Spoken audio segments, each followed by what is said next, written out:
Imagine this scenario for a moment. You walk into a town and run into a beggar who asks you for a moment of your time, offering you some pertinent information for a small sum. Now, you're then given a few options. You can ignore him, you can rough him up to get the information, or you can give him the money. Ignoring would lose you out on the experience and the story arc, so you choose to pick one of the other two. Both will work, but may determine how he responds to you, how others may treat you in town, and you may think I'm talking about a D&D campaign. And you could very well be right, but you can also be talking about any number of RPGs that have hit the market in recent times, be that KOTOR, Mass Effect, or any number of other RPGs, basically a lot of them by BioWare, one of the most notable developers to use what's known as the morality system in a video game.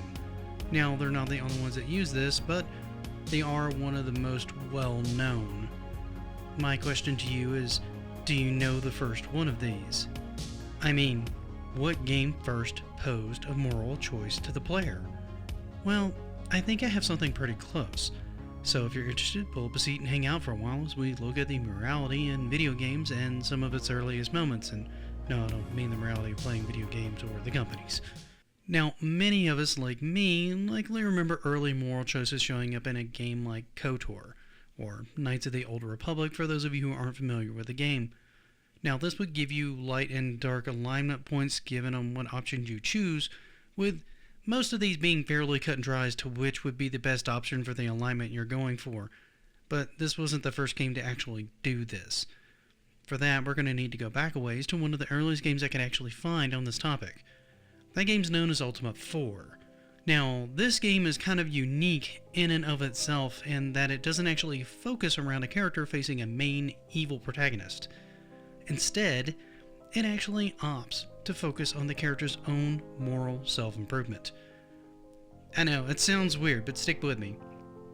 The idea is to understand and exercise the 8 virtues: honesty, compassion, valor, justice, sacrifice, honor, spirituality, and humility.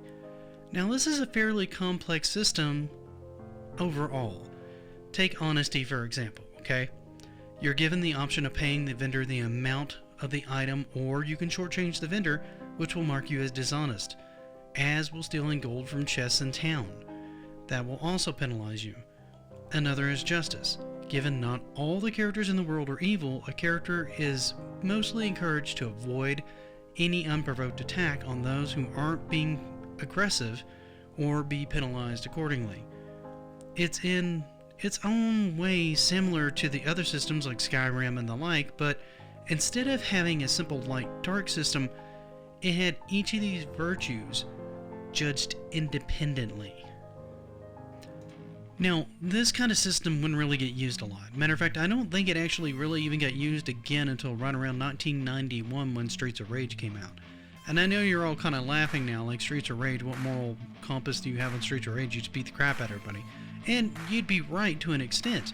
However, towards the very end of the game, when you're facing the last boss, you have 2 options: to completely tear down his organization or take his organization over for yourself. And so that presents the player with a light-dark choice towards the very end of the game that determines the ending of your game, whether you get a good ending or a bad ending. So in some ways you could call that a morality check at the very end of the game. Now, outside of that, games like Fable, Mass Effect, Skyrim, and more would give you more complex moral systems or more choices along the game that would basically change your alignment and affect how people respond to you. Fable, for example, if you get too many evil points, people in town will just start running around from you like crazy. However, if you get a lot of light alignment points, they stop and cheer the whole time, every time they see you. Now, these kinds of systems allow you to embrace your inner bad guy or, rob to your heart's content. Maybe take on a whole town if you want to be evil that way. Or you can go out of your way to be nice to everyone you meet and anywhere in between. The choice and the story is yours to unfold with all the karma that comes along with it, both good and bad.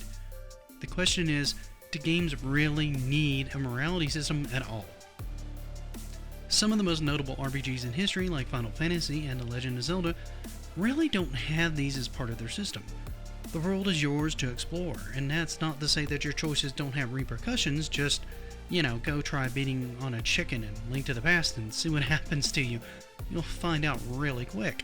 However, they don't really have any major moral implications and tell great stories regardless of this.